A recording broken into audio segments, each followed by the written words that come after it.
Okay, we're going to get started here. So this session is ArcGIS Runtime Styling Maps. My name is Lucas Danziger, and I'm here with my colleague who's filling in for Michael Wilburn. This is Justin Colville. Michael fell ill at the last moment here. But this session is all about styling maps and the different ways that you can style both on the client in Runtime and also authoring data beforehand. This is a cross-platform session, so it's not specifically for .NET or Java or iOS. It applies to all of the different SDKs because our concepts are the same across the platform due to our Runtime core and shared common design. One more disclaimer, we are not cartographers. We aren't really that good at making really pretty maps, but we're going to explain to you all the different ways that you can use the different symbol editors and symbol APIs. So we can show you how to edit things, but this won't be explaining to you necessarily which color scheme to use or anything like that. I should say, this rethinking how to style your maps would be a great session if you are interested in that. All right, so if you want to be styling your maps for Runtime, there's a few different ways that you can do that. We have ArcGIS Pro, ArcGIS Online, and ArcGIS Runtime, and you can create maps in any of those products. With ArcGIS Pro, you can use our advanced symbol editor and create really rich maps and save those as mobile map packages to ArcGIS Runtime, and those work completely offline.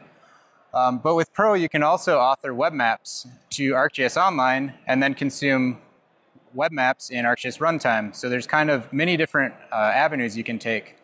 Also, if you don't have access to Pro, or maybe you just want to work in the web interface, you can create everything in ArcGIS Online and consume directly into the Runtime.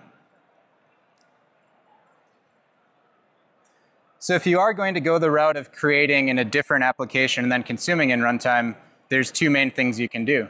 You can start in ArcGIS Pro.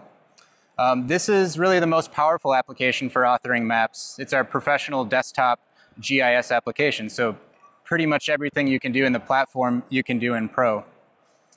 You can work with local data, or you can consume layers online. And as I mentioned, you can save mobile map packages or mobile scene packages. This is a new feature. You can save those and consume those in Runtime. You can also publish these to ArcGIS Online.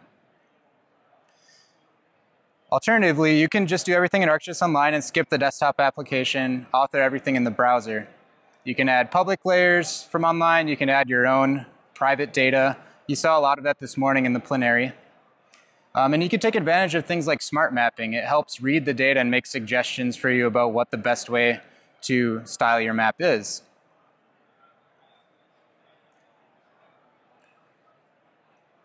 Some of the benefits of building with ArcGIS Pro or online are that you have WYSIWYG symbol editors. So many of the things you can do in code are just exposed to you in an editor. You can change the size and angle. You can add layers to your symbol and make a really complex symbol and see it in real time, so it's really cool. You can also do some things like use visual variables. Visual variables, you might hear that a lot and not quite know what it is. If you want to display your data based on some attribute in your data, you can apply a render, but on top of that, you might want to have modifiers. So, for example, if it's a point, you might want to also change the rotation depending on some second attribute. Or maybe you want to have 3 different attributes, so you have a different color, a different rotation, and a different opacity. Or you can even do another attribute and have rotation, opacity, size, and color. So it's a way to display many different things with just one symbol. It's very powerful. And we also have Arcade. You saw that a lot this morning in the plenary. Arcade's a scripting language that allows you to really customize what your renderers will look like. Justin will show a little bit of that shortly. The nice thing is that this separates the data maintenance with the app maintenance. You might have a GIS analyst building the maps and a developer building the app. You don't necessarily want to have the developer building the map. I mean, they probably aren't that great of a cartographer. They might be, but maybe not. But it also streamlines your workflow. Let's say you want to update what the map looks like. Do you want to have to change your code rebuild, retest, re-release your app?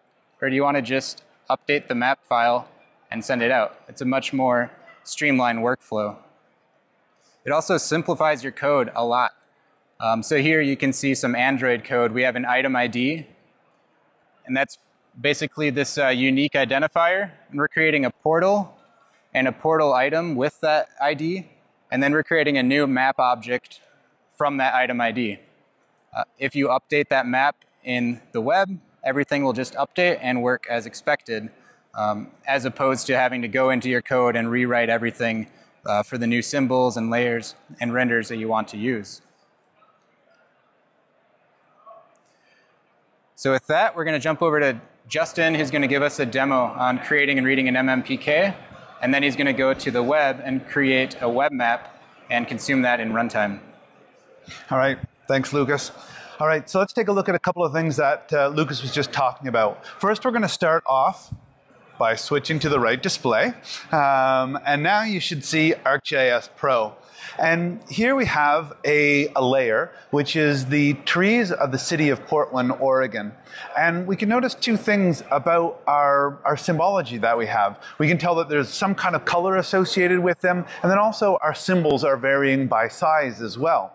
So if we take a look at our legend on the side here, and let's try and blow that up a little bit, we can see that we have a condition of the trees as well as this DBH, which is the diameter at breadth height of the tree. So how big the tree around is. And we're using both of those things to show our tree symbology on our map. So we can see this little unique area of Portland called Ladd's Addition. And we can see that there's quite a large number of large diameter trees here, just quickly by looking at the map without having to interrogate every individual tree that we see. So if we move over to our symbology pane, we can see that for our primary symbology, we chose to use a unique value render, and we based that off of our condition field, and that's our good, fair, poor, and dead trees. But in addition to that, we've used the visual variables that Lucas was talking about, and we chose to vary our symbology based on size. So here we've chose our DBH field to vary our size, the number of points of our symbol, from a minimum of 4 to 20 based on the data of that. We can see a little bit of a pictogram here showing kind of what that's going to look like when we actually show this on our map and if we display. So once we have our map authored, and yes, this is a very simplistic map, but we can then create a mobile map package and use this inside of the runtime. And to do that, we use on the Share tab, there's a Share Mobile Map package. And this allows us to quickly package up our data, the base map, which is a vector tile package in this case, as well as our feature layers, and either store them as an item in ArcGIS Online or have them as a file that we can use locally. Then we can consume that inside of an application built with Runtime. Now this app that we're looking at here happens to be a brand new app that Esri is building, which is Explorer. It's a UWP application built on top of the .NET Runtime. And in here we can see we have the exact same map that we were looking at in Pro with the exact same set of symbology. So as we zoom in, we still see our symbols vary by our DBH as well as our condition.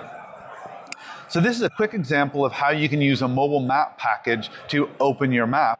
So we've just switched over to look at the documentation on the ArcGIS developer site, and this is one of our samples for opening a map package. And we can see with very few lines of code, we're able to take our mobile map package that we created inside of Pro, open it up with the mobile map package class, and then interrogate the number of maps that are inside of that package. The one that we created only had one, but you can actually create multiple maps inside of a package that share data. And from there, we grabbed our first map in the package and assigned it to our map view. So very little code, you can quickly bring together rather compelling maps with advanced symbology that you can see inside of your runtime apps. Next, if we switch over to another example, we'll take a look at using a web map. And here we have a very simple WPF application that shows a web map, and it's the exact same one that we have running here inside of our browser. This shows a number of US farmer markets, but it's just a bunch of dots on the map at this point in time. What if we wanted to do something to kind of show them in a different way? What we can do is we can start to leverage the power of Arcade to help with our symbology. And what I'm going to do is I'm going to add a new expression. And so rather than you don't have to watch me type in a whole bunch of Arcade, I'm going to copy and paste over a new Arcade expression. And what this does is based off of one of the attributes of our data, it goes through and it finds what day of the week the market is happening on, and then creates it either happening on a weekday or on a weekend or other, which I'm not really sure what other is between the two of them, but basically it's the symbol for no data. So we'll create a new expression. And then we'll use that new expression with a unique value renderer, and we can see that the symbology on our map changes. Now what we'll do is we're going to save our map here, and we'll switch back over to Visual Studio, and then quickly rerun our sample. And what we'll see is without any changes to the code, we have our new map with the new symbology that we authored, adhering to our Arcade expressions that we wrote. And now if we switch back and a quick look at the code, we can see that all of this was actually done with one single line of code. We created a new map based off of the ID of our map, and then we assigned it to our map view. And none of that code has to change to be able to change our symbology. With that, I'm going to throw it back over to Lucas. All right, so hopefully that convinces you to at least think about using Pro or Online to author your maps. You not only get the benefit of not having extremely complex code to author everything on the client side, but you also get some extra features that we don't currently have exposed on the client side, like Arcade and visual variables. Those are things that we cannot manipulate programmatically. So there are some use cases, though, where people need to start building up their maps in code, or potentially just modifying those maps. Maybe you take those mobile map packages in web maps, but you want to further tweak them in runtime. You can totally do that. And if you want to do that, there's two API specs that you need to be aware of. We have the simple symbols and the multi-layer symbols. So simple symbols are basic shapes and patterns, so things like triangles and circles and squares. It's a very simple JSON spec that backs it. These work everywhere in the platform. So if you open it in the browser, it works, or if you open it in Runtime or Pro, these display everywhere. Multi-layer symbols can do the basic things, but it can also do many more advanced shapes and patterns. It's an extremely large JSON spec with many different possibilities, and this works in Pro. This is what actually backs Pro. The whole symbology information model is what backs Pro. And in Runtime, we've supported rendering these for many releases. But with Update 5, which is due out in a couple of weeks, we're actually exposing an API for you to modify and create these symbols in code. This is not yet in JavaScript, but that's in the roadmap, just as a little side note. So let's dive into each of these specs a little bit further. Simple Symbol API. If you're looking at points for vector data, we have points, lines, and polygons, right? So we have the simple marker symbol for points. And here you can see 7 different options, actually 6 different options: circle, square, triangle, cross, X, and diamond. You can change the size and you can change the color. That's about it. It's very useful for some things, but also can be kind of limiting. It's very simple code. Here I've got a new simple marker symbol. You can see the constructor takes a style enumeration, a color, and a size, and that's it. And then we have our picture marker symbol, which takes an image and displays it at a given location.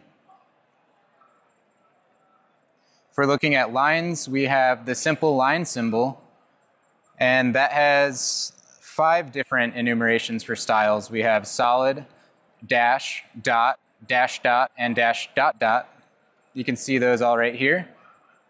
Not much more to say about it. That's what you can do. And you can set the style enumeration, color, and width. And finally, polygons. Simple fill symbol. We've got a solid, a horizontal, vertical cross, backward diagonal, forward diagonal, and diagonal cross. This is what the code looks like. Again, it looks very similar to the marker symbol. You have the style and the color. You can see it just fills the polygon with that. And we also have the picture fill symbol, which just repeats a picture over and over. The only additional thing that I don't have here is you can change the size of that picture and the angle and things like that. But that's pretty much it. That's the Simple Symbol API. There's a few things here and there I left out, but that's the great part about it. It's very simple, easy to understand, but you can't really do much more than that. So enter the Multilayer Symbol API. So this is a screenshot from Pro, a highway shield. This is something that a lot of different organizations are going to need. This is actually a multi-layer symbol. If you think about it, we've got the blue on the bottom. It's kind of a half circle. That's one layer. Then we've got the red crown on top. That's another layer. And then we have the text in the middle indicating the highway number. That's another layer. All of those symbol layers together make up a multi-layer symbol. So you can think of it as a symbol of symbols. I think that the symbol editor in Pro really helps drive home and helps you better understand what a multi-layer symbol is, because you can modify each of those individually. This really opens up a lot of customization options. You can draw custom shapes. So for example, that little crown thing on the top, that's it's not really a predefined shape like a triangle or circle. It's actually drawing out the geometry. The vectors are stored within this JSON of that symbol. There's also a lot of different custom geometric effects you can do with lines. Remember, with the simple lines, you're limited to the dash, dot, dash, dot, dot. There's 5 different ones you can do. Well, with this, there's pretty much, you can do whatever you want.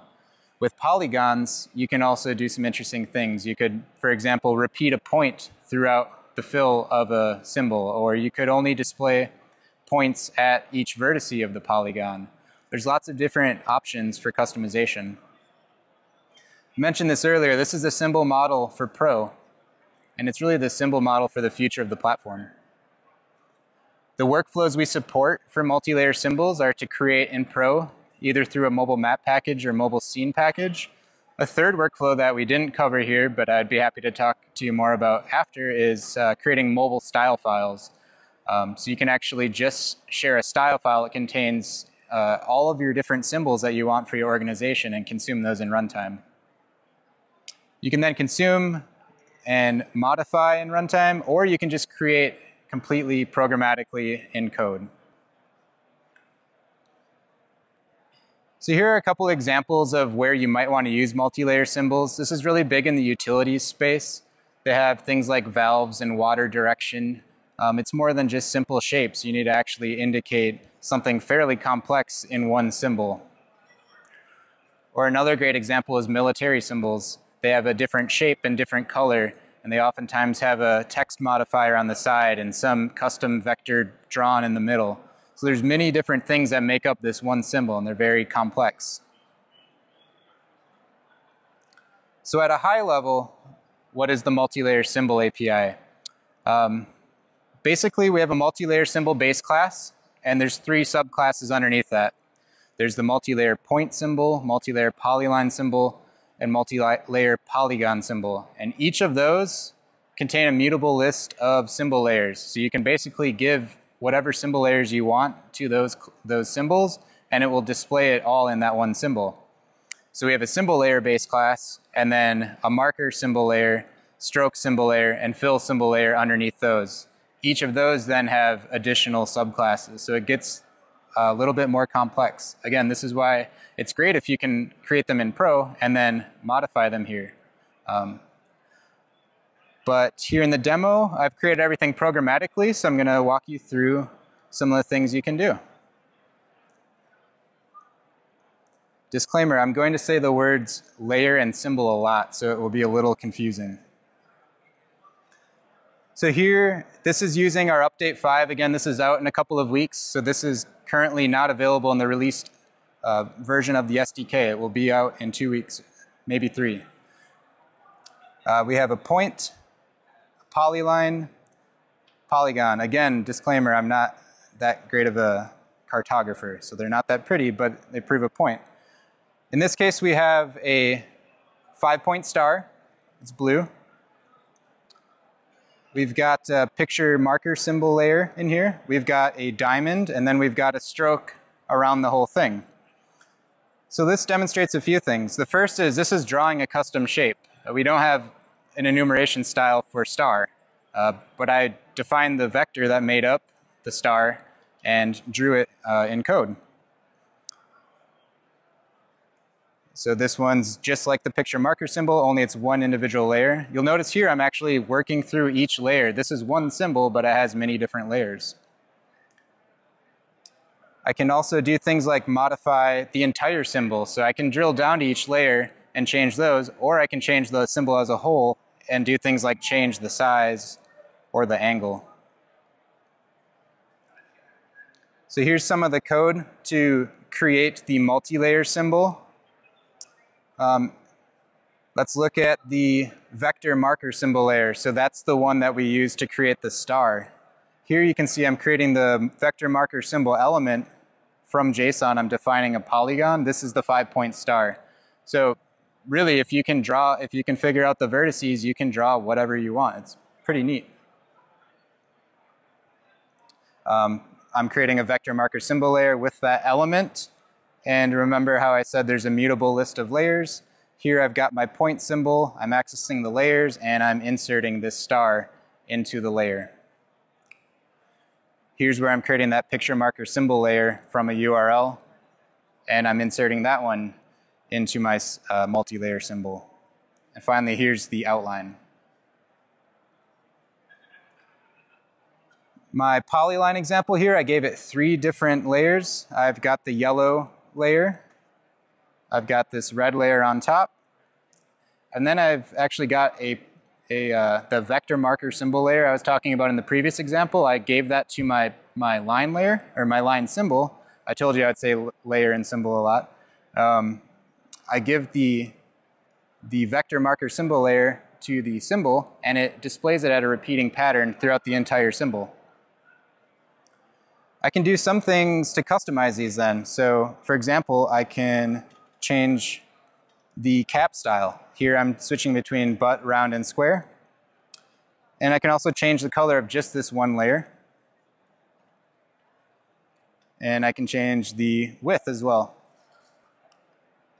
One other thing is we can apply geometric effects. So this one's just the same, it's the same square over and over again.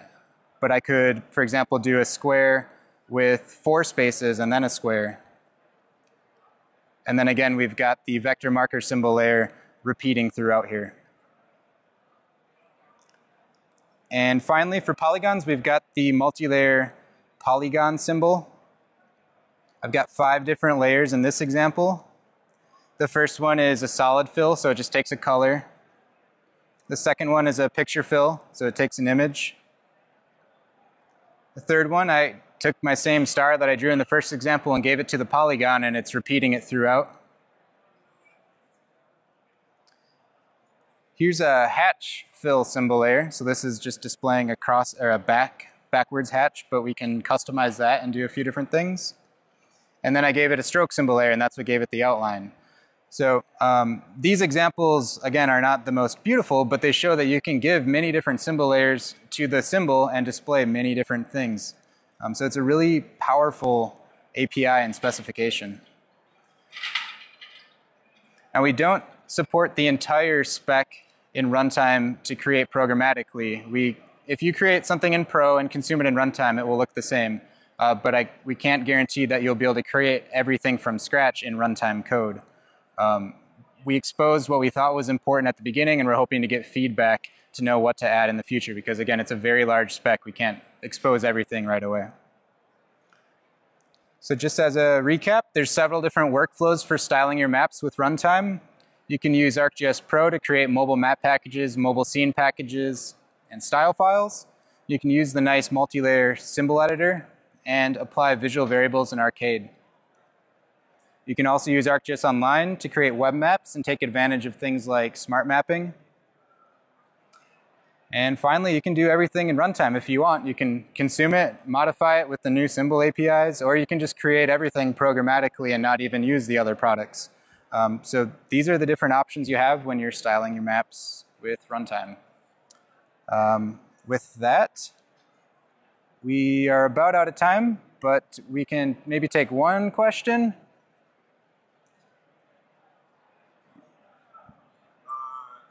Do you think there is a way with Pattern to set up visual variables based on other geometries, layers,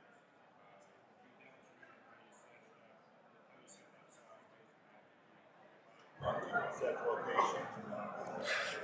So there's a feature set capability that's just been added to Arcade. I can point you to a couple of blog posts. It went out in the December release of Online. Paul Barker, who works on the online team, did a couple of blog posts in around Christmas time that actually walks through using feature set to be able to query other layers and to actually use geometry operations as well to build a pop-up in this case. But there's also some, when you do that kind of stuff, there's some considerations around querying other things during rendering time because there's the cost and the time associated with that. So I can point you to some resources that will talk about that. Yeah. All right, and with that, we'll take more questions outside if you have any, and thank you very much for coming.